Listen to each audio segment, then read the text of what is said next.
శ్రీమతి భానుమతి రామకృష్ణ గారి అత్తగారి కథలు.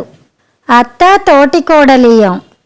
ఆ రోజు తిరుపతి వెళ్ళి వెంకన్నను చూసి రావాలని పట్టుపట్టారు మా అత్తగారు. పని తీరిక లేని మా వారు పై వచ్చే వారం వెళ్దాంలేమ్మా అన్నారు ఆఫీస్కు బయలుదేరుతూ. అపచారం అపచారం అంటూ 2 చెంపలు వాచిపోయేట్టు బాదుకున్నారు మా అత్తగారు తన సొంత చేతులతో. నాకు నవ్వొచ్చింది. కానీ మరుక్షణం అపచారం అంటూ నా చేతి వేళ్లు కూడా 2 చెంపలు మృదువుగా తాకాయి.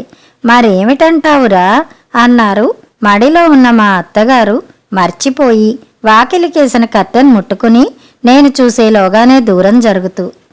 పోనీ ఒక పని చెయ్యమ్మా, నీవు నీ కోడలు వెళ్ళి రండి, ఇంకోసారి అందరం కలిసి వెళ్ళొచ్చు అన్నారు మా వారు. అయ్యో నెత్తిరాత, నీవు లేకుండా ఎట్టారా వెళ్ళడం, అపచారంరా, అట్టా అనకూడదు అంటూ దీర్ఘం తీశారు మా అత్తగారు. మరేం చేయమంటావమ్మా, అర్జెంట్ పనులన్నీ ఇవాళే ఉన్నాయి. ఇంకో వారం రోజుల దాకా నేనెక్కడికి కదలడానికి వీల్లేదు. అయినా నువ్వు ఇవాళే తిరుపతి ప్రయాణం అవుతావని నేనేం కలగన్నానా? అవునోయ్, కలంటే జ్ఞాపకం వచ్చింది. రాత్రి వెంకన్న నా కల్లో కనిపించాడ్రా.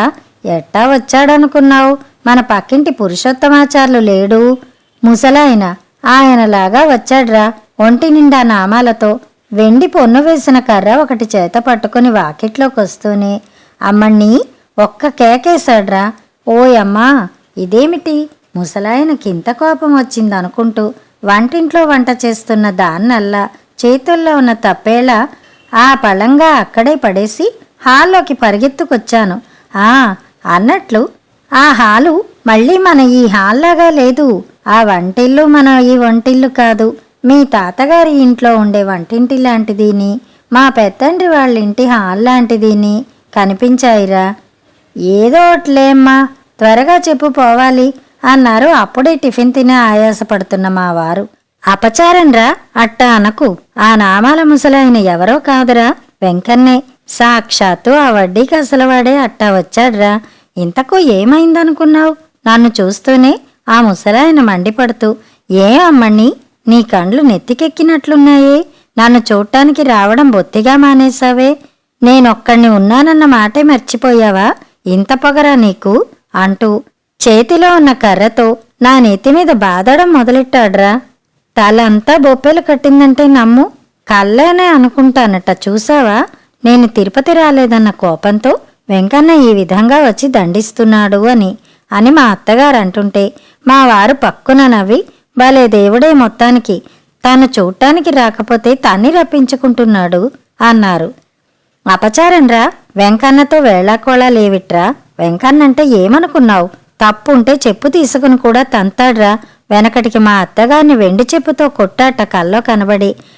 మంచి వేళ మడిలో ఉన్నాను గనక చేతికర్రతోనే నా నెత్తి చితగ్గొట్టాడ్రా వడ్డీకి అసలువాడు. మరి కొట్టాడంటే కొట్టాడుట్రా. మనం తిరుపతి వెళ్ళి దగ్గర ఏడాది కావచ్చిందా? కట్టిన ముడుపులన్నీ అట్లాగే పేరుకుపోయాయి. మరి ఆయనకు మాత్రం కోపం వచ్చిందంటే రాకేం చేస్తుంది? చూశాడు తనే చక్క బయలుదేరొచ్చాడు నాకు బుద్ధి చెప్పడానికి. అందుకే ఈరోజు ఏమైనా సరే వెళ్ళి తీరాలనుకున్నాను. తీరా వెళ్దామనుకుని వెళ్ళకపోతే స్వామికి మళ్ళీ ఏం కోపం వస్తుందోనని భయంగా ఉందిరా. సరే, నీవు తప్పనిసరిగా ఈరోజే వెళ్ళాలంటే మీ అత్త కోడళ్ళిద్దరూ వెళ్ళి రావలసిందే. నేను ఆఫీసులో దిగి కారు పంపుతాను. మధ్యాహ్నం భోజనాలు అయ్యాక బయలుదేరి వెళ్ళండి, పని పిల్లవాణ్ణి కూడా తీసుకుని అంటూ వెళ్ళి కారులో కూర్చున్నారు మా వారు. అయితే ఇంతకు నువ్వు రావన్నమాటేగా. ఆహా, మీ వెంకన్న కోపం వచ్చినా సరే అపచారంరా. ఏం మాటలురా అవి? మరి నన్నేం చేయమంటావమ్మా? ముఖ్యంగా ఈవేళ రేపు నేను కదలడానికి వీల్లేనన్ని పనులున్నాయి. అబద్ధం కాదు. సరే, ఏం చేస్తాం? వెంకన్నకే నిన్ను కొండకు రప్పించుకోవాలని ఉంటే ఆ పనులన్నీ మధ్యాహ్నం లోపుగానే పూర్తి కాకూడదు. అవునవును, అన్నట్టు వెంకటేశ్వర స్వామి బిజినెస్ దేవుడుగా నా పనులన్నీ మధ్యాహ్నంలోగా పూర్తి చేస్తాడేమో చూడాలి. తప్పక పూర్తి చేస్తాడ్రా. వెంకన్న రాత్రి నా కల్లో వచ్చినట్టు తనే వచ్చి తల చితక్కొడతాడు. బాబోయ్, వద్దు, ఆయన అంత పని చేయకుండానే నేను కొండకొస్తానని చెప్పు, కానీ ఈరోజు కాదు. అబ్బా, ఆ మాట అనకురా, అపచారంరా. సరే, అనంలే, అనుకుంటాను అంటూ లెంపలేసుకున్నారు మా వారు. సరే నీ ఇష్టం, అంతా వాడి దయ. నువ్వు రానందుకు అపరాధ కానక హుండీలో వేస్తాను. ఆ పనేదో చెయ్యమ్మా. అలాంటి సదుపాయాలన్నీ నా అలాంటి వాళ్ల కోసం ఆ దేవుడు ముందే ఏర్పాటు చేశాడుగా అంటూ కారు స్టార్ట్ చేసి ఆఫీసుకి వెళ్ళిపోయారు మా వారు. తిరుపతి ప్రయాణానికి అన్ని ఏర్పాట్లు చేసి పెందలాడే భోజనం ముగించింది మా అత్తగారు. మా వారు కూడా రాలేదన్న నిరుత్సాహంతో నేను 4 మెతుకులు తిని విధిలేక మా అత్తగారు వెంట బయలుదేరాను. మా వారు కారు పంపించారు, పెట్రోలు గట్రా వేయించి. తిరుపతి వెళుతున్నామని తెలియంగానే డ్రైవర్ కూడా తన పెళ్ళాం పిల్లల జబ్బుల బాపతు ఎన్నాళ్ల నుండో స్టాక్లో ఉన్న ముడుపులు, పిల్లల తల మీద శాస్త్రానికి వేసిన కత్తెర్ల బాపత్ తల వెంట్రుకలు అన్నీ కలిపి ఒక చిన్న కిరసనాయిల్ డబ్బాలో పెట్టి తెచ్చుకుని ముందు సీట్లో తన పక్కనే పెట్టుకున్నాడా డబ్బా. ఆ ముడుపుల డబ్బా మీద ఎలాంటి సామాను పెట్టనివ్వకుండా కాపాడుకోవడానికి అవస్థ పడిపోయాడు డ్రైవరు. ముందు సీట్లో ఆ డబ్బా పక్కనే మా మలయాళం పని పిల్లవాడు కూడా వచ్చి కూర్చున్నాడు. అంతటితో ఆగక వాడు బట్టలు పెట్టి తెచ్చుకున్న తోలు సంచి ఆ ముడుపుల డబ్బా మీద పెట్టాడు. డ్రైవర్ ప్రాణం విలవిల కొట్టుకుంది. తక్షణం ఆ తోలు సంచి తీసి సీటు కింద పడేస్తూ, అది స్వామి ముడుపుల డబ్బా, ఇది తోలు సంచి, అపచారం అంటూ సగం అభినయంతోనూ సగం వచ్చిరాని అరవ మాటలతోనూ మెల్లిగా చెప్పాడు డ్రైవర్. అసలు మా డ్రైవర్కు మలయాళం పని పిల్లవాడికి ఎప్పుడూ సరిపడదు. పిన్నె వ్యాన్ ఇంద బ్యాంగ్ ఎంగె వెక్కణం తలమేలయా అంటూ డ్రైవర్ మీద మండిపడ్డాడు మలయాళం. ఉష్ అరవక, అమ్మగారు వస్తున్నారు అంటూ కారు దగ్గరికెళ్ళిన నన్ను చూపించాడు డ్రైవర్. మలయాళం నోరు మూశాడు. అత్తగారు వెనకవైపున్న వంటిల్లు, వడ్ల కొట్టు, స్టోరు గది, పూజా మందిరం ఉన్న గది అన్నీ నెంబర్ల వారీగా తాళాలేసుకుని సహారా ఎడారి భూదానం ఇచ్చినట్టు వంటింటి ముందున్న వసారాను మాత్రం వంటవాడికి వదిలేసి తోటవాడికి ఇంటి భద్రం అంతా చెప్పి వర్షం వచ్చేట్లయితే గొడ్లను కొట్టంలో కట్టేయమని చెబుతూ వచ్చి కారులో కూర్చున్నారు, ముడుపులు పెట్టిన తాటాకుల బుట్టతో సహా. ఈ లోపుగా నేను మేడ మీద గదులన్నిటికీ తాళాలేసుకుని వెళ్ళి కారులో కూర్చున్నాను. మరి తాళాలు అబ్బాయికి ఇచ్చి వెళ్ళొద్దు అన్నారు మా అత్తగారు. వెళ్లే తోవలోనేగా ఆఫీసు, ఇచ్చి వెడదాం అన్నాను. కారు బయలుదేరింది. కొంత దూరం వెళ్ళిన తర్వాత మా అత్తగారు కూర్చున్న వైపు కారు టైరు ఢామ్ అంటూ బ్రహ్మాండమైన మోతతో పంచర్ అయింది. ఓయమ్మా, ఏమిటే ఆ మోత అంటూ హడలిపోయి నన్ను గట్టిగా పట్టుకున్నారు మా అత్తగారు. నవ్వనా, నవ్వకుండా ఉండనా? అబ్బే ఏం లేదత్తా, టైరు పంచర్ అయిందన్నాను నవ్వు ఆపుకుంటూ. మరెట్టాగూ ఇప్పుడు? అబ్బాయి కూడా రాలేదే అన్నారు మా అత్తగారు కంగారు పడుతూ. వేరే టైర్ ఉంటుంది కారులో, మార్చుకుంటాడు, మనం కాసేపు కారు దిగాలి అన్నాను. అట్లాగా అంటూ కారు దిగారు మా అత్తగారు నాతో పాటు. అయినా ముందున్న పాత బస్సే నయం ఈ కొత్త కారు కంటే. ఎన్నడైనా ఆ బస్సు ఇట్టా ఢామ్ అంటూ పేలిందా? మా అత్తగారు చెప్పే బస్సు మా పాత ఫోర్ట్ వ్యాన్. అది ఆమె అభిమానాన్ని చూరగొన్న బస్సు. డ్రైవర్ టైర్ మార్చుకున్నాడు. తిరిగి కారులో కూర్చున్నాం. అసలే మధ్యాహ్నం ప్రయాణం అలవాట్లేక తలనొప్పి పట్టుకుంది. దానికి తోడు మా అత్తగారు నేనెరగని తన పుట్టింటి వాళ్ళని గురించి, వాళ్లకు సంబంధించిన బంధువులు తిరుపతిలో ఎంతమంది ఉన్నారో వాళ్లను గురించి, వాళ్లల్లో తనతో మాటల్లేని వాళ్ళెంతమందో, తనంటే పడిచచ్చే వాళ్ళెంతమందో వాళ్ళందర్నీ గురించి చెప్పి నా తలనొప్పి మరి కాస్త ఎక్కువ చేసింది. నిజంగానే తిరుపతిలో మా అత్తగారి బంధువులు ఎక్కువగానే ఉన్నారు. ఎవళ్ళింటికెళ్ళి ఎవళ్ళింటికెళ్ళకపోయినా చిక్కే. అందుకే మా వారొస్తే టైం లేదనే సాకుతో నేరుగా కొండకెళ్ళి స్వామి దర్శనం చేసుకుని తిరిగి వచ్చేస్తుంటారు. కొడుకు వెంట వచ్చినప్పుడు మా అత్తగారు కూడా నోరెత్తరు. కానీ నేను ఈసారి ఆమె చేతుల్లో చిక్కాను. ఆమె ఎక్కడికి తీసుకెడితే అక్కడికి వెళ్ళాలి చచ్చినట్టు. మా వారు వాళ్ళ పెదనాన్న ఇంటికెళ్ళి వాళ్ళ అన్నయ్యను పిలుచుకుని కొండకు వెళ్ళమని చెప్పారు. నిజంగానే మా బావగారిని, తోటికోడల్ని చూసి చాలా కాలమయ్యింది. మనవడు పుట్టాక వెళ్ళనేలేదు, నామకరణానికి రాలేదని ఎంతో నిష్ఠూరంగా జాబు రాసింది మా తోటికోడలు. మా వారు వాళ్ళ పెదనాన్న ఇంటికి వెళ్ళమన్నప్పుడు మా అత్తగారు సరే అన్నారే గాని తీరా తిరుపతి దగ్గరకు వచ్చేసరికి, ఏమే మరి మా సరోజ ఇంటికెళ్ళి ఈ రాత్రి ఉండి తెల్లారగట్ల బయలుదేరి కొండకెడదామా, దాన్ని చూసి చాలా రోజులైంది ఏ అన్నారు. సరోజ మా అత్తగారి పెద్దక్క మనవరాలు. వద్దని నేనెట్లా చెప్పేది? మరి మీ అబ్బాయి బావగారింటికి వెళ్ళమన్నారు అని గొణిగాను మెల్లిగా. వాడంటానికేం లేస్తూ, నీకు తెలియందేముంది చెప్పు. పైగా ఆ మధ్య నీ తోటికోడలికి పెద్ద జబ్బు చేసిందని, మంచంలోంచి లేవడం లేదని జాబు రాశాడుగా వరం. మరి ఇప్పుడెట్టా ఉందో? ఇంత రాత్రప్పుడు మనం వెళ్ళి జబ్బు మనిషిని దాన్ని అవస్థ పెట్టడం ఎందుకు? దాని కోడలు ఇక్కడే ఉందో లేక పుట్టింటికెళ్ళిందో? అంతగా అయితే కొండ దిగి వచ్చేటప్పుడు చూసి వెళ్దాంలే, ఏమంటావు అన్నారు మా అత్తగారు. ఏమంటాను, సరే మీ ఇష్టం అన్నాను. కారు సరోజ ఇంటి ముందాగింది. సంతోషంగా కారు దిగబోతున్న అత్తగారు ఆగిపోయారు, బ్రేక్ వేసినట్టు. సరోజ ఇంటి వాకిలికి తాళం వేసింది. కారు ఆగడం చూసి బయటికొచ్చిన పక్కింటి వాళ్ళు చెప్పారు, సరోజ మొగుడికి ట్రాన్స్ఫర్ అయిందని, నెల రోజుల క్రితమే తాడిపత్రి వెళ్ళిపోయారని. మా అత్తగారి ముఖం వెలవెలబోయింది. నా ముఖం చూడలేకపోయింది. పోనీ శకుంతల ఉందేమో చూసిపోదామటే, దగ్గరేగా అన్నారు మా అత్తగారు. అలాగే అన్నాను. శకుంతల మా తోటికోడలికి తోటికోడలును, మా అత్తగారి పుట్టింటి ఆడబడుచును. మా తోటికోడలంటే సరిపడకపోయినా శకుంతలంటే ప్రాణాలిస్తుంది మా అత్తగారు. కారు శకుంతల ఇంటి ముందు ఆగింది. మళ్ళీ మా అత్తగారు కారు దిగబోతూ ఆగిపోయారు. శకుంతల ఇంటి వాకిలికి కూడా తాళం వేసింది. మళ్ళీ ఆ పక్కింటి వాళ్లే చెప్పారు, పురిటికి పుట్టింటికెళ్ళిందని, ఆవిడ భర్త వాళ్ళ అన్నగారింటిలోనే ఉంటున్నాడని. మా అత్తగారి ముఖాన కత్తివేటుకు నెత్తురు చుక్కలేదు. ఏడ్చినట్టే ఉంది అని కాసేపు విసుక్కున్నారు మా అత్తగారు. సరే ఏం చేస్తాం, మీ తోటికోడలింటికే పోదాం పదా అన్నారు మా అత్తగారు నీరసంగా. నా ప్రాణం లేచొచ్చింది.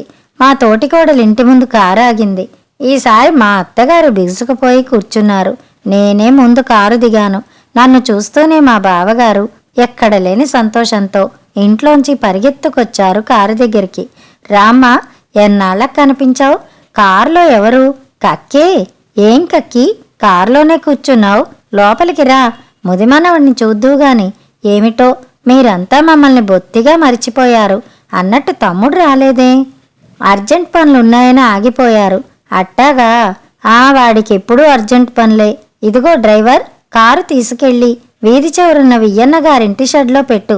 అబ్బాయి, ఆ సామాన్లన్నీ లోపలికి తీసుకెళ్ళిన నాయనా అని మలయాళంలో చెప్పి, రాండి కక్కి అంటూ మమ్మల్ని లోపలికి పిలిచికెళ్లారు మా బావగారు. ఏమేవ్, మా కక్కి మీ చెల్లెలు వచ్చారేవ్, త్వరగా రా అంటూ వంటింటిలో ఉన్న మా తోటికోడల్ని కేకేశారు మా బావగారు. ఎట్లాగూ వాళ్లకు మన ఇల్లు కనిపించిందా అసలు? మన మీది కోపంతో అసలు తిరుపతి రావడమే మానేస్తారేమో అనుకున్నా. పోన్లేండి, దేవుణ్ణి చూడ్డానికైనా వచ్చారు కదా, ఇదిగో వస్తున్నా అంటూ వంటింట్లోంచే చదివేసింది మా తోటికోడలు. మా బావగారి ఇంటి వాకిళ్ళన్నీ ఎత్తు వెడల్పు లేని చిన్న వాకిళ్ళు. మా అత్తగారు జాగ్రత్తగా తల వంచి శరీరాన్ని అడ్డంగా తిప్పి లోపలికి రావడం చూసిన మా తోటికోడలు గుడ్లు తేలేసి, ఎవరు? అత్తయ్యే అన్నది ఆశ్చర్యంగా దవడలు నొక్కుకుంటూ. ఏ అంత గుర్తుపట్టలేకుండా ఏమైనాను అని కోపంతో దీర్ఘం తీశారు మా అత్తగారు.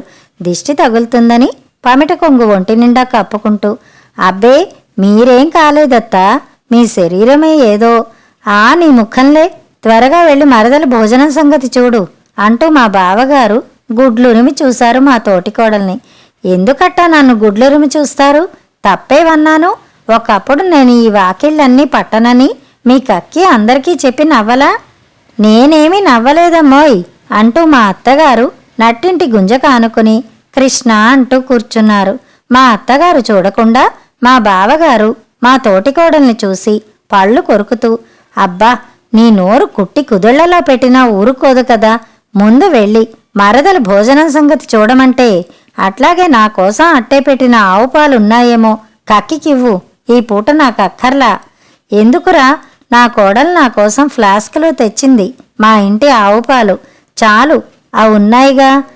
ఆమె ఎప్పుడొచ్చినా మన ఇంటిలో పచ్చి మంచినీళ్లు కూడా ముట్టకూడదనే ఏర్పాటుతోనే వస్తుందిలేండి. రావమ్మా చెల్లెలా, భోంచేద్దాం అంటూ నా చేయి పట్టుకుని వంటింటి వైపు పిలిచికెళ్ళింది మా తోటికోడలు. ఇన్నేళ్ళొచ్చినా నీ పెళ్ళాం దాని బుద్ధి పోనిచ్చింది కాదురా నరం అన్నారు మా అత్తగారు తన బుద్ధి పోనివ్వకుండా మా బావగారు మాట సర్దుతూ, దాని మాటలకేంలే కక్కి, నీకు తెలియందేముంది, ఒట్టి పిచ్చిది, నోరుందని వాగడమే తప్ప దానికి మనసులో ఏమీ ఉండదు, ఒట్టి బోళా అన్నారు. ఎప్పుడూ పెళ్ళాన్ని వెనకేసుకొస్తుంటాడని మా బావగారంటే కూడా మా అత్తగారికి కాస్త కోపం లేకపోలేదు మనసులో. ఏమో నాయనా, మా తోటికోడలు పోయినప్పుడే ఈ ఇంటికి నాకు రుణం తీరింది. తోటికోడలైనా సొంత అక్క కంటే ఎక్కువగా చూసేది. అన్నట్లు నీ కొడుకేడి అంటూ మాట మార్చారు మా అత్తగారు. వాడికి వరంగల్లో ఉద్యోగమైంది కక్కి. వాడు వెళ్ళి అప్పుడే 2 నెలలు అయింది. ఇల్లు దొరకగానే కోడల్ని మనవణ్ణి తీసుకెళ్ళి ఆ అబ్బాయి దగ్గర దిగవిడిచి రావాలి. అట్టాగా? అన్నట్లు నీ మనవడేడ్రా, నిద్రపోయాడా? అవును కక్కి, వాడికి వారం రోజుల నుండి దగ్గు జలుబు పట్టుకుని వదలడంలా. పాపం డీలా అయినాడు బిడ్డ, చూస్తావా? ఇప్పుడెందుకురా బిడ్డను నిద్రలేపడం, రేపొద్దున్నే చూడొచ్చులే. ఇంతకో వాడికి అబ్బపోలి వచ్చిందా, అమ్మ పోలికొచ్చిందా అంటూ చిక్కు ప్రశ్న వేశారు మా అత్తగారు. మా బావగారు నవ్వి, అందరూ తాత పోలికే వచ్చిందంటున్నారు కక్కి అన్నారు. అట్టాగే కాకా పట్టండి మీ కక్కిని. అవ్వపోలికొచ్చిందంటే రేపు వాడికి ఓ పూట అన్నం కూడా పెట్టదావిడ అని అందుకుంది మా తోటికోడలు భోంచేసి ఆకు మడుస్తూ. మా బావగారు భయపడిపోయారు. మాట మారుస్తూ, కక్కి, పాల ఫ్లాస్క్ కారులో ఉందా, లోపలికి తెచ్చాడా అంటూ వెళ్ళి సామాన్ల దగ్గరున్న ఫ్లాస్కు, పండ్లు, గ్లాసు తెచ్చి మా అత్తగారి ముందు భక్తిగా ఉంచారు మా బావగారు. ఇప్పుడే ఎందుకురా, కాసేపుండి తీసుకుంటాలే అన్నారు మా అత్తగారు. తీసుకో కక్కి, ఒంటిపూట భోజనం, పాలు కూడా వేళకు తీసుకోకపోతే పెద్దతనంలో నీరసంగా ఉండదు అంటూ మా బావగారు కాసేపు బతిమాలిన తర్వాత మెల్లిగా ముందించిన పండ్లు పాలు పక్షపాతం లేకుండా పుచ్చుకున్నారు మా అత్తగారు. మా తోటికోడలు నేను భోంచేసి తమలపాకులు పాందానుతో సహా వచ్చి మా అత్తగారి పక్కనే కూర్చున్నాం. మా అత్తగారు మా తోటికోడలొచ్చే లోపుగానే అరటిపండ్ల తొక్కలన్నీ పక్కనే ఉన్న మంచం కిందకి తోశారు. మమ్మల్ని చూస్తూనే కృష్ణ అంటూ నేల మీదనే కాస్త నడుం వాల్చారు. అదేమిటమ్మోయ్, కింద పడుకున్నారు, పక్కనే మంచం ఉందిగా అన్నది మా తోటికోడలు. ఈ కట్టెను ఎక్కడ పారేస్తే ఏంలే అన్నారు విరక్తిగా మా అత్తగారు. ఇన్నాళ్ళు మీ ఒళ్ళు కట్టే, కాని ఇప్పుడు అట్టా కాదే, పాపం పెద్దతనంలో వాతం వస్తే అవస్తే అన్నది అసాధ్యురాలైన మా తోటికోడలు. మా బావగారు ఊరుకోమంటూ మా అత్తగారు చూడకుండా నెత్తి బాదుకున్నారు. నాకు వాతమూ రాలేదు, అవస్థ పట్టం లేదు, నేనెప్పట్లాగే ఉన్నా. అయినా తెలియకడుగుతా గాని వచ్చినప్పటి నుంచి నా ఒళ్ళును గురించి వాతాన్ని గురించి చదువుతున్నావేమిటే గ్రంథం అన్నారు బాగా హీటెక్కిపోయిన మా అత్తగారు. ఆనాడు నా లావును గురించి దేశం అంతా చెప్పి మీరు నన్ను ఎగతాళి చెయ్యలా అన్నది ఆ అక్కస కడుపులో పెట్టుకున్న మా తోటికోడలు. నేనేమీ దేశం అంతా చెప్పలేదు, చూసేవాళ్ళ కళ్ళు లేకపోతేగా. కళ్ళున్న వాళ్ళెవళ్ళూ నేను లావుగా ఉన్నానని ఏనాడు అనలేదు. అయితే ఏమిటే నువ్వనేది, నా కళ్ళు లేవంటావా? పళ్ళు లేవంటే ఒప్పుకుంటాను, దాందుంప తెంచా. కండ్లు కూడా లేవంటే ఎట్టా చచ్చేది? ఈరోజు జబ్బు చేసి నువ్వు చిక్కిపోయావేమో గాని మొదట్నుంచి నువ్వు లావనే సంగతి అందరికీ తెలిసిందేగా. అదిగో ఆ మాటే నేను అడుగుతున్నా. మొదట్నుంచి మీ ఒళ్ళు కట్టేలా ఉన్నా, ఈరోజు పెట్టేలా ఉందని చూసేవాళ్ళందరికీ తెలీదా అంట. నన్ను చూసి నవ్విన వాళ్లే ఈరోజు మిమ్మల్ని చూసి నవ్వలేదా అంట. నవ్వితే నవ్వని, నీ చేత మాటలు పడమని భగవంతుడు నా ముఖాన రాశాడు, తప్పుతుందా? నా చేత మీరేం మాటలు పడలేదమ్మోయ్, అన్ని మాటలు నేనే మీ చేత పడ్డాను. మా పుట్టింటి వాళ్ళు గతిలేని వాళ్ళన్నది మీరే, మా పుట్టింటి వాళ్లకు శుచి శుభ్రం తెలీదన్నది మీరే, మా వియ్యాల వాళ్ళని తిట్టిపోసింది మీరే, నా కోడలికి ముక్కు సొట్టన్నది మీరే, నా మొగుడు నా మాట విని చెడిపోయాడన్నది మీరే, నేను గయ్యాళినని రాక్షసినని ఆడిపోసుకుంది మీరే.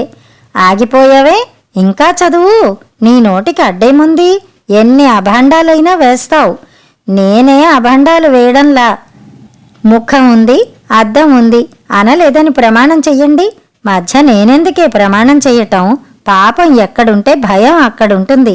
నాకే మరి భయం లేనప్పుడు ప్రమాణం చేయడానికే అన్నది లాయర్ కూతురైన మా తోటికోడలు. బావగారి కోసం వెతికాను, కనిపించలా. ఇద్దరూ రెచ్చిపోతున్నారు. అప్పటికీ భయపడుతూనే ఊరుకోండత్తా అన్నాను. ఆ మాట అంటానికి అంతవరకు నాకు ఛాన్స్ ఇవ్వలా వాళ్ళిద్దరూ. నన్ను ఊరుకోమంటావేమిటే? అదట్టా నోరు పారేసుకోవడం బావుందా? అసలు ఇందుకే ఈ కొంపకు రావడం నాకిష్టం ఉండదు. ఏనాడు మా తోటికోడలు పోయిందో ఆనాడే ఈ ఇంటికి నాకు రుణం తీరిపోయింది. మా తోటికోడలు ఊరుకోలేదు. హోయబ్బా, తోటికోడలుండగా ఇద్దరికీ మహా సరిపడ్డట్టు అయ్యో సంబడం ఎవరికి తెలీదు అంటూ సాగదీసింది మా తోటికోడలు. తెలిస్తే తెలిసింది లేవే, నా తోటికోడలైనా మేనత్తైనా ఆవిడే గనక ఓ మాటన్నా పడుండేదాన్ని.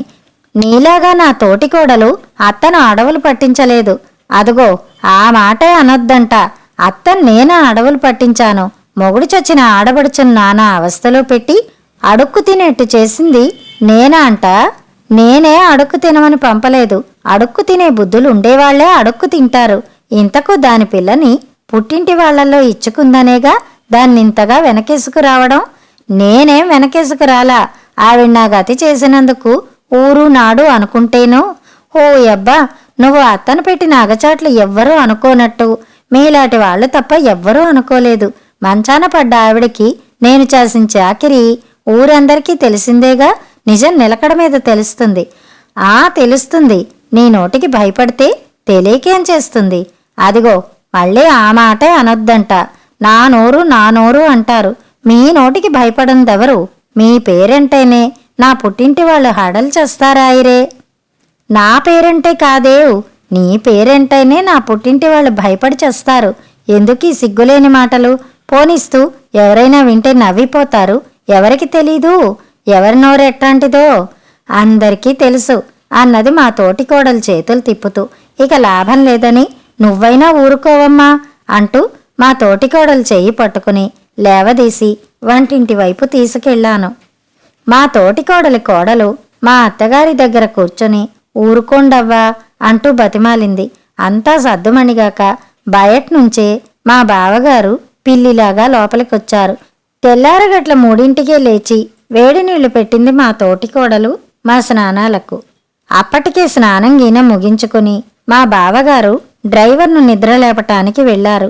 రాత్రి జరిగిన మా దెబ్బలాట పూర్తిగా మర్చిపోయి మా అత్తగారు తోటికోడలు ఎంతో ఆప్యాయంగా మాట్లాడుకోవటం చూసి నేను మా తోటికోడలి కోడలు విస్తుపోయాం. తీరా బయలుదేరేటప్పుడు మా బావగారితో పాటు మా తోటికోడలు కూడా వస్తే బాగుండుననిపించింది. కాని చంటి పిల్లాణ్ణి కోడల్ని ఒంటరిగా విడిచిపెట్టి ఎట్లా వస్తుంది? పోని కోడల్ని పిల్లాణ్ణి కూడా కొండకు పిలిచికెడితే? అయినా నేనుగా మా తోటికోడల్ని కూడా రమ్మని పిలిస్తే మా అత్తగారికేం కోపం వస్తుందోనని నోరు మూసుకున్నాను. తీరా బయలుదేరే ముందు, ఏమండోయ్, పిల్లాడివి అబ్బాయివి కొన్ని ముడుపులు అట్టాగే ఉన్నాయి, తీసుకెళ్లి హుండీలో వేస్తారా? లేకపోతే రేపు మనం వెళ్ళినప్పుడు వెయ్యొచ్చంటారా? పోని మనం వెళ్ళినప్పుడే వేద్దాం. కోడలు ఊరికెళ్లేలోగా మనం ఎటు తిరిగి కొండకోసారి వెళ్లాలిగా. పోని పిల్లాడికి మొక్కుబడి ఉంటే నీ కోడల్ని పిల్లాడిని కూడా తీసుకురారా అన్నారు మా అత్తగారు. ఎందుకలే కక్కి, మీకు లేనిపోని ఇబ్బంది. పైగా అవ్వ దగ్గర ఉండటం బాగా అలవాటైంది వాడికి. పోనీ దాన్ని కూడా రమ్మన్రా, అందరం కలిసే వెళ్ళొద్దాం. మళ్ళీ మళ్ళీ వెళ్ళడం ఎందుకు? ఎటూ రేపు వచ్చేస్తాంగా. దానిష్టం కక్కి అంటూ తప్పుకున్నారు మా బావగారు. మధ్య నా ఇష్టం ఏమిటండోయ్? పోనీ వారం రోజుల తర్వాత వెళ్లేది ఇప్పుడే వెడదాం పదండి అన్నది మా తోటికోడలు. బ్రతుకు జీవుడా అనుకున్నాను. అంతా ప్రయాణమయ్యాం. కారులో చోటు ఉంటుందా ఉండదా అన్న సందేహం అందరికీ కలిగింది. కానీ ఎలాగో కూర్చున్నాం. నేను మా అత్తగారికి తోటికోడలికి మధ్య కూర్చున్నాను. మా తోటికోడలి పక్కనే పసిబిడ్డను ఒళ్ళో పెట్టుకుని కోడలు కూర్చుంది. ముందు సీట్లో మలయాళం పక్కన మా బావగారు కూర్చున్నారు. నిండుగా ఉన్న సామాన్లతోనూ మనుషులతోనూ గర్భిణీ స్త్రీలా బయలుదేరింది కారు. కక్కి, చుక్కల పర్వతం గాలిగోపురం చూసావా? ఇక్కడ్నించి కనబడుతుంది. అదుగో ఎడంవైపు లోయలో. ఓ యబ్బా, 1,00,000 సార్లు చూశాను అని మా అత్తగారు అంటుండగానే ఢామ్ అంటూ పేలింది మళ్ళీ. ఓయమ్మ అంటూ ఉలిక్కిపడి నన్ను పట్టుకున్నారు మా అత్తగారు. మా అత్తగారు కూర్చున్న వైపు టైరే పంచర్ అయింది. నేను నవ్వు ఆపుకోలేక సతమతమయ్యాను.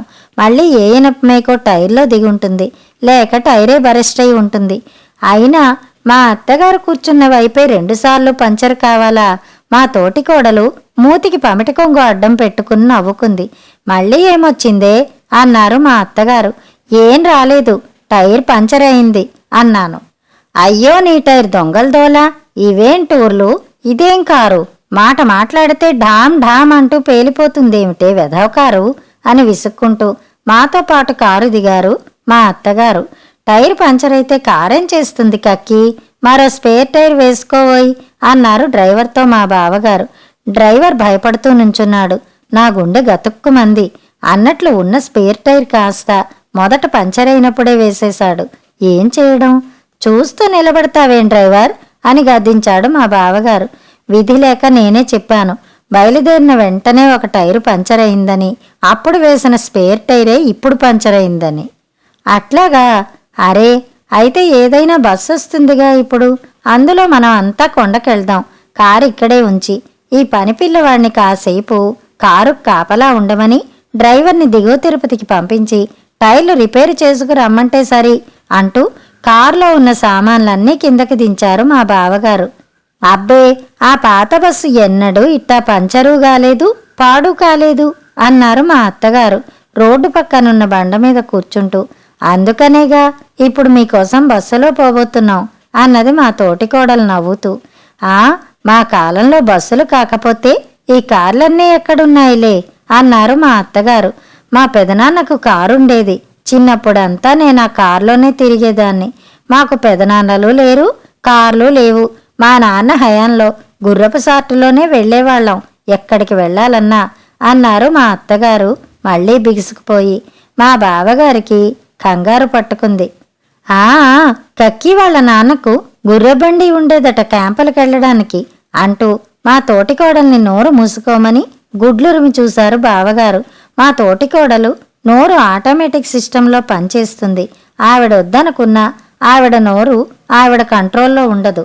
ఏమోనమ్మా, నేనెన్నడూ గుర్రబండ్లు ఎక్కలేదు, ఒంటెద్దు బండ్లు ఎక్కలేదు అన్నది తను రోడ్డు పక్కనున్న కొండరాళ్ల మీద కూర్చుంటూ. మా అత్తగారి ఒళ్ళు భగ్గున మండింది. అదేమిటే, గుంటూరు జిల్లా వాళ్ళ గుర్రబండ్లు ఒంటెద్దు బండ్లు కాకపోతే విమానాలు ఎక్కడున్నాయో తిరగడానికి అన్నారు మా అత్తగారు. దాని ముఖంలో కక్కి ఒట్టి బడాయికోరు అన్నారు మా బావగారు. నేనేం బడాయిలు చెప్పలేదండోయ్, మా కారు ఉండేది గనక చెప్పాను. గుర్రబండిని గుర్రపు సాట్ అంటూ నేనేం గొప్పలు చెప్పుకోలేదు అన్నది మా తోటికోడలు. అయ్యో శ్రీరామచంద్ర, చిన్నప్పుడంతా అట్టా అనేవాళ్ళం గనక ఇప్పుడు పుసిక్కున ఆ మాటే వచ్చింది. పోన్లే కక్కి, తప్పేముంది, నువ్వు ఊరుకుంటావా లేదా అన్నారు మా బావగారు మా తోటికోడల్ని నమిలి మింగేట్టు చూస్తూ. అంటే అన్నది లేరా, నేనిహ మాట్లాడంలే, నోరు మూసుకు కూర్చుంటే పోయే అన్నారు మా అత్తగారు కొడుకును తృప్తిపరచడానికి. నీ మాటకేం కక్కి, నేనే దీని నోటికి భయపడి నోరు మూసుకు కూర్చుంటా ఒక్కోసారి అన్నారు మా బావగారు నవ్వుతూ. మా తోటికోళ్లకి మళ్లీ కోపం వచ్చేలోగానే బస్సు వచ్చేసి మమ్మల్ని బతికించింది. కొండ మీద ట్రావెలర్స్ బంగళాలోనే అంతా ఉండే ఏర్పాటు చేశారు మా బావగారు. వెళ్తూనే గుడికెళ్ళి స్వామి దర్శనం చేసుకుని ముడుపులు అపరాధ కానుకలు హుండీలో వేసి పిల్లడి మొక్కుబడి కూడా తీర్చుకుని తిరిగి బంగళాకొచ్చాం. మేమంతా హోటల్ నుంచి తెప్పించిన భోజనమే చేశాం. మా అత్తగారు మాత్రం గుడి నుంచి అర్చకులు తెచ్చిన పులిహోర, దద్దోజనం, చక్కెర పొంగలి, వడలు వగైరా తీసుకుని భుక్తాయాసంతో కృష్ణ అంటూ కాసేపు నడుం వాల్చారు. ఆమె పక్కనే మా తోటికోడలు కూడా నడుం వాల్చింది. నేను మా తోటికోడలి కోడలు పిల్లాడిని నిద్రపుచ్చి ఏమీ తోచక స్వామివారి రోజా తోట చూడ్డానికి బయలుదేరాం. తోటంతా గులాబీ పూలు విరగపూశాయి. కాని కోయడానికి లేదుగా, కోసినా పెట్టుకోవడానికి అంతకన్నా వీల్లేదు. మా ఇద్దరి ఆడహృదయాలు ఆ పూలు చూసి అల్లాడిపోయాయి. అప్పటికి పెద్ద పెద్ద పూలన్నీ విడిచిపెట్టలేక కోసాం. కాని భయం వేసింది. ఆ పూలన్నీ మాలకట్టి మేముండే గదిలో ఉన్న వెంకటేశ్వర స్వామి పటానికే వేద్దామనుకున్నాం. పూలు కోసినందుకు అపచారం అంటూ లెంపలేసుకుంటూ తిరిగి బంగళాకొచ్చాం. ఈ లోపుగా మా అత్తగారు తోటికోడలు ఏ ఘట్టంలో ఉన్నారోనని భయపడుతూనే వచ్చాం. కాని తీరా బంగళాకొచ్చి వాళ్ళిద్దరినీ చూసి మా కళ్ళని మేమే నమ్మలేకపోయాం.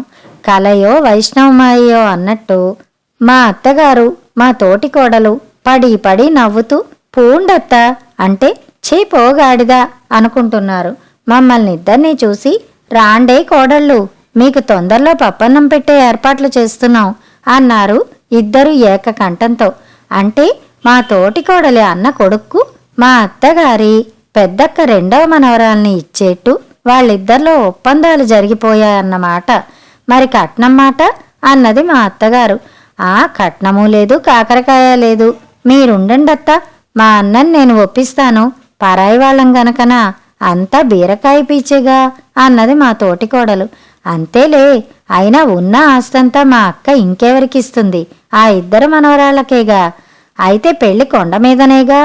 ఆహా, మా అన్న పిల్లల పెళ్ళిళ్ళన్నీ కొండ మీదనే. ధన్యోస్మి, ఎవరా అదృష్టవంతులు, ఏమి నా భాగ్యంబు, మీరిరువురూ కలిసి ఒకానొక శుభకార్యంబు తలపెట్టుట అపూర్వం, అద్భుతం, ఆశ్చర్యం. శరా, ఆలస్యం అమృతం విషం, ఆ శుభకార్యం ఏదో సత్వరంబు కానిండు అన్నారు మా వెనక నుంచి వచ్చిన బావగారు. అదేమిట్రా నరం, నాటకం భాష మాట్లాడుతున్నావు అన్నారు మా అత్తగారు నవ్వుతూ. అవును కక్కి, నిజంగానే. నేను నాటకంలో బుస్సీ వేసి ఒక్కో అరుపు అరుస్తుంటే హాల్లో ఉండే జనం అంతా హడలు చచ్చేవాళ్ళనుకో. పిల్లలు పాలు తాగడం మానేసి గోలగా ఏడ్చేవాళ్ళు కక్కి అని మా బావగారు చెబుతుంటే మేము నవ్వకుండా ఉండలేకపోయాం. ఎట్టాగు, అయితే మరి నీ పెళ్ళాం చేత కూడా ఒక వేషం వేయించలేకపోయావుట్రా అన్నారు మా అత్తగారు నవ్వుతూనే. ఆ, నా ముఖానికి అదొక్కటే తక్కువ అంది మా తోటి కోడలు మూతి ముడుచుకుని. అబ్బే, నాటకాల్లో సొంత పెళ్ళాం పక్కనుంటే నటన రాణించదు కక్కి. అయినా నా పెళ్ళాం నిత్య జీవితంలో కాకలు తీరని కథానాయకే గాని నాటక రంగానికి ఆ ముఖం కాస్తా అంటూ మా బావగారు మా తోటికోడల్ని ఏడిపించడం మొదలుపెట్టారు. పోన్లేండి, నా ముఖాలవి, ఏం చేస్తాం. నీదంతా చూద్దామే మరీను, వాడేదో ఎగతాళి కంటేను. ఈరోజు ఎగతాళి కంఠం కాదులే, ఎప్పుడూ ఉండేదే. ఆయన అందానికి రంగుకు నేను తగనని తను అనేదిగాక అందరి చేత అనిపించడం. నువ్వే చెప్పు కక్కి, నా అందానికి ఆకారానికి ఇది ఏమాత్రం తగదని నా పెళ్ళప్పుడు అందరూ అన్నదేగా అన్నారు మా బావగారు పెళ్ళాన్ని ఏడిపించడంలో ఒళ్ళు మర్చిపోయి. ఎవరి మాట దాకానో ఎందుకు, ఈ మీకక్కే అంది అన్నది మా తోటికోడలు. నేనేమీ అనలేదమ్మోయ్ అన్నారు మా అత్తగారు కంగారు పడుతూ. అనకేంలేండి, అన్నీ అన్నారు. మా చెల్లెలు పెళ్లికొచ్చినప్పుడు మా పెరట్లో ఉన్న సపోటా చెట్టు కింద కూర్చుని మీరు మీ తోటికోడలు మాట్లాడుకోలా, నేను మీ అబ్బాయికి ఏమాత్రం తగనని, మా వంశం అంతా అనాకార్లని. ఏమిటే మహా చూసినట్టు విన్నట్టు మాట్లాడుతున్నావు?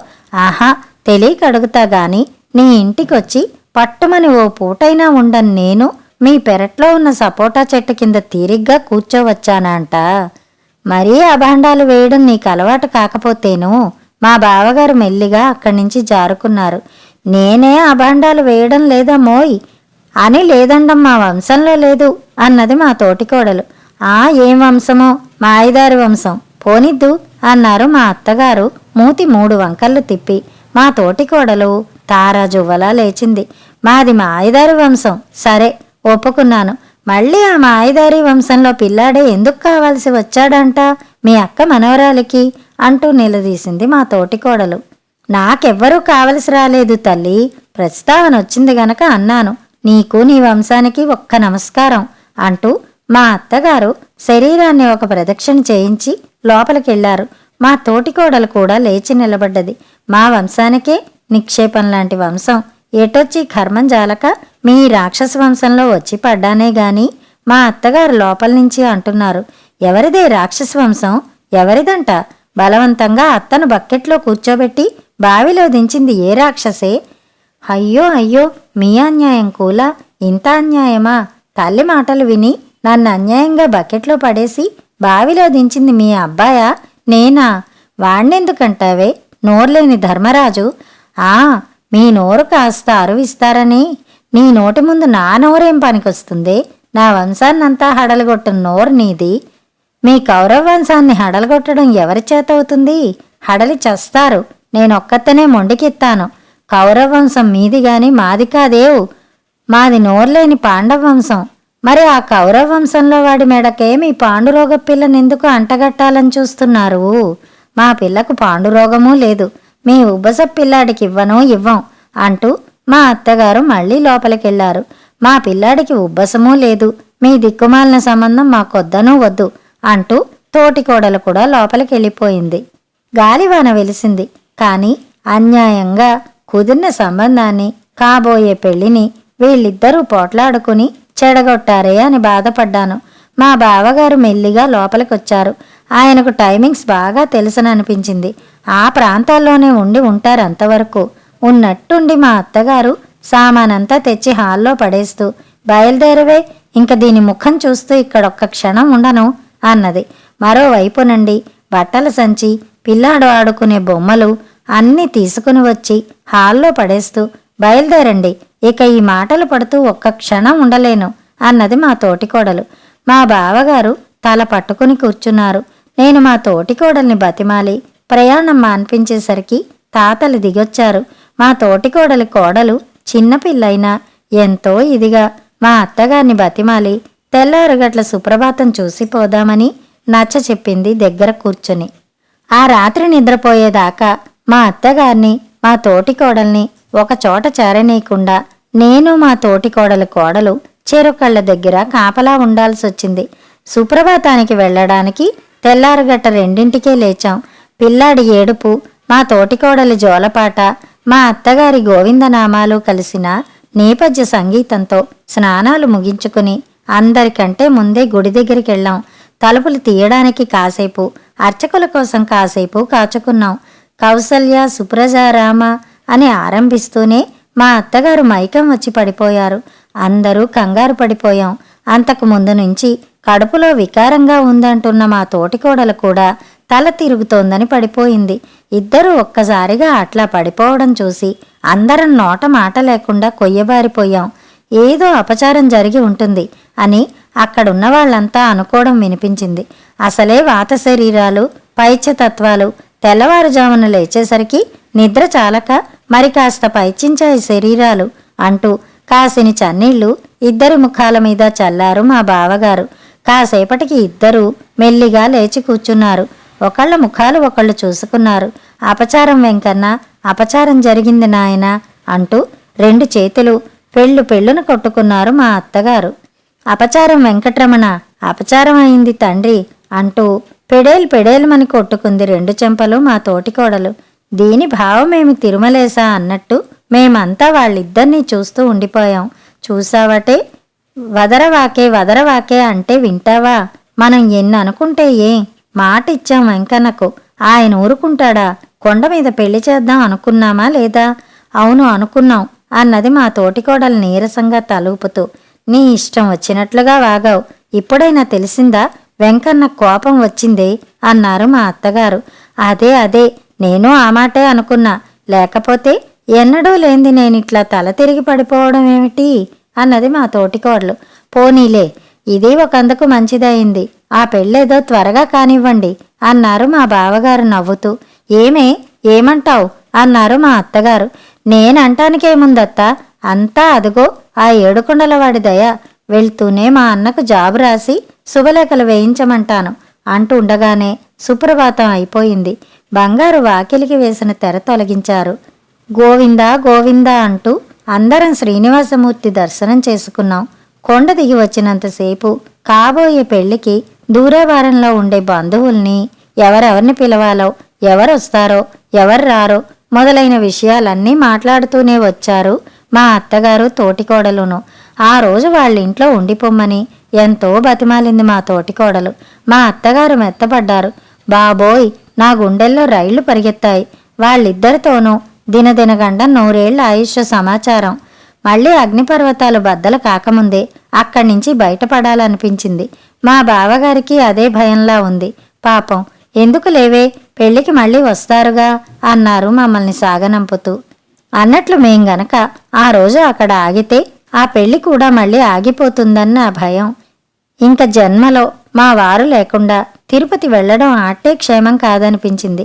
ఇంటికొచ్చిన వారం రోజులకల్లా పెళ్లి పత్రికలు వచ్చాయి. మా అత్తగారి ముఖం సంతోషంతో చాటంత అయింది. ఏమైనా ఎన్నన్నా ఒక్క నోరు తప్ప విడిచి దాని మనసు మంచిదే అన్నారు మా అత్తగారు. ఈ మాటే మా తోటికోడలు ఎదురుగా అంటే ఆవిడెంతో సంతోషించేది. మొత్తానికి ఈ 2 గ్రహాలు కలిసి శత్రుస్థానంలో చేరినట్టు మాఘమాసంలో జరగబోయే పెళ్లికి మళ్ళీ మా అత్తగారు తోటి కోడలు ఒక్కచోట కలుస్తారు. కథ సమాప్తం.